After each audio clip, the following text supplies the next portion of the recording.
ما تدلعش ابنك. ما تدلعش ابنك علشان ما تصحاش في آخر عمرك على صدمة جحود. الدلع الزيادة يا جماعة عمره ما كان حب. الدلع الزيادة تدمير. تدمير لأولادنا. يعني لما تدي من غير حدود كأب أو أم، وتسمح من غير حساب، وتقول حاضر ونعم طول الوقت، انت كده مش بتربي ابن طيب. انت كده بتربي شخص فاكرك حق مكتسب ليه.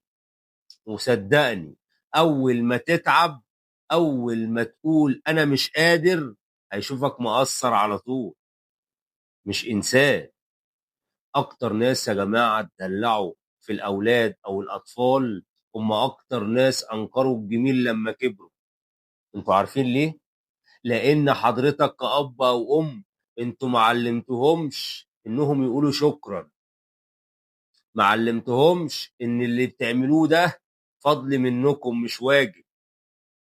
يا جماعة يا كل اب وام، ربي ابنك انه يحترمك الاول قبل ما يحبك، انه يشكرك قبل ما يطلب، او انه يتحمل قبل ما يلوم.